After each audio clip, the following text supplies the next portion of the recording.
Hello, guys. Okay, it's so wonderful to be here. How is everyone doing? This is Oprah Life Therapist talking to you. In case you're just coming to our YouTube channel or in case you're just joining for the first time, don't forget to subscribe to our YouTube channel and don't forget to give us thumbs up for all the videos, the words that have been coming out. We want to say thank you very much. Thank you so much. Thank you pretty much. Thank you good much. Okay, don't mind me. I play too much. I I'm here to firstly say Happy Father's Day. Happy Father's Day to all wonderful intentional fathers. I love you guys. In fact, seriously, today has been massive. I love the way people have been coming out to wish fathers Happy Father's Day. It was, fathers are awesome. They are awesome. And Happy Father's Day to intentional and upcoming fathers. It's so wonderful to have you guys growing up to become family, man. Okay, so what am I going to talk about today? Before I go into details, don't forget that we give psychological solutions to psychological issues in the society, including the smallest unit of the society, which is family. So, what am I talking about today?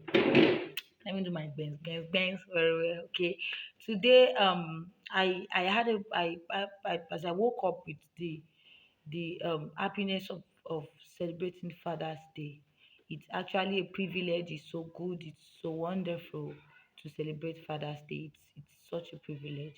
So I also wake up with a message for people that have been battling with forgiveness in their heart from a dysfunctional home. Now, when we say dysfunctional home psychologically, we mean homes that are full of violence, alcohol abuses, drug abuses, and the likes like that. Homes that are not healthy, homes that are dysfunctional.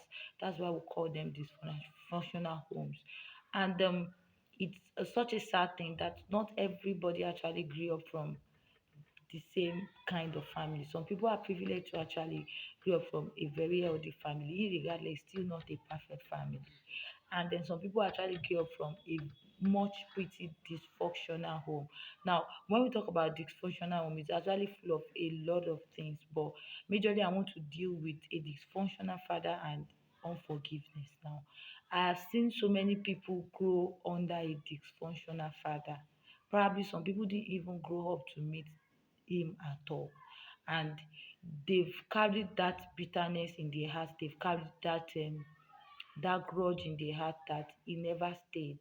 He was never worth, he's not never worth my love, he's never worth my kindness, it's never worth anything that I should give to him. So probably like that, people like that on this kind of day, I am empathetical about them. Like cause they have that tendency to feel bad, to feel remorseful, to feel irritated and be like, what are you celebrating? It's not worth it. So fathers are useless. They're like, why? Because they've actually had experiences that can be likened to bring such mood out. So, and then one of the things I've learned psychologically is that when you try as much as possible harboring things like that as a person, harboring things like that because of where you grew up or the kind of father that you grew up to see in your father, you yourself, you might not know out of what you are growing up with, out of that bitterness, you are turning into your father already. You don't know because whether you like it or not, his gene, his DNA runs in your vein. So fighting with your father, regardless of how big or how huge whatsoever it is that your father might have done for you, is like fighting with yourself. It is because most times one of the things that we were able to come to understand, like as kids emulate their personality, who they have, from two things, and that is the genealogy of where they came out from, parents' genealogy, and environment. So your first major genealogy that take dominant of your personality is that of your father and your mother, and the second one is the society. So when you are angry, when you are bitter and you don't want to accept your father because you feel that your father is this, your father is that, probably your father is abusive, probably your father is violent, probably is an alcohol, is a drug person, and I just hated him for that. I am not saying that it is not right to hate him. I'm saying I understand you for hating him, but I'm saying that hatred is not enough. You don't get hatred is not gonna help you. Hatred will turn you to be like him. Hatred will not even bring out the best father or the best mother in you. So hatred doesn't solve what happens to you. Hatred does not stop what is happening to you. The only thing that stops it is your ability to forgive him, let him go. That is the first step of being a better person. If truly you want to be a better person, I'm telling you, this hatred, this feeling, this ignoring him or her, that you don't really want them in your life because they've never been there, will not change things. That's one thing. It won't change it. There's only one thing that changes is your ability to forgive and let go. When you forgive, it's like you are showing the strength of you becoming a better man or a better person than he was. But it doesn't make you a perfect person too. That's the truth. Because when you start raising your own kids, when you start training your own home, you are going to be a better person, but you are never going to be a perfect person. That is the truth. Because perfection, I say that is overrated. The definition of perfection in the Christian growth is that we keep growing every day. We grow, we have more knowledge, we grow. And the best project anybody can invest into in this life is yourself, your own self ability to grow. So hatred is never going to solve it. I've been through that stage where you feel that hatred is the best answer to things like that, when in the real sense you don't know you are turning to like that. But until I came to that understanding that hatred is never going to solve things like this, hatred is never going to change things like this, bitterness is never going to turn you into a perfect man or a better man, because the damage is already done. So the best thing you can do is what? Forgive and let go. Now the question is, how do I forgive? How do I forgive?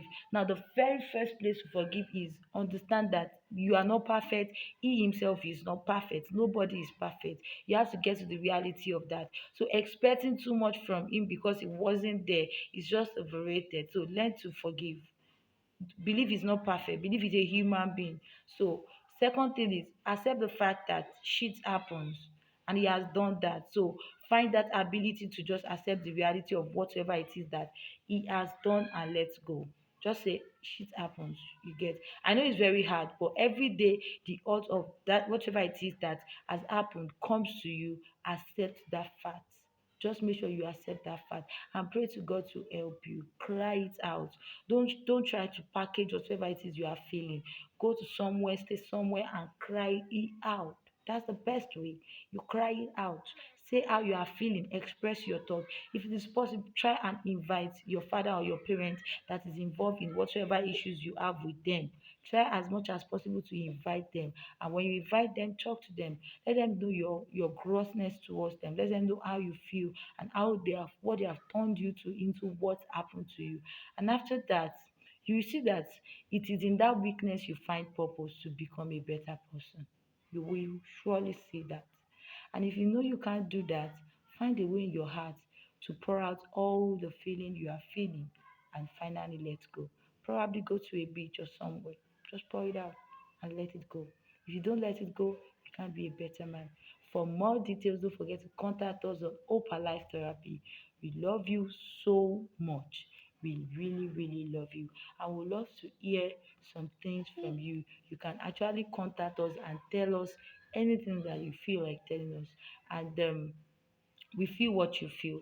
We are in your shoes. So we would love it if you can actually contact us. Thank you so much for watching Opa Life Therapy. Don't forget to subscribe and don't forget to invite your friends to subscribe. I'll see you guys again next time.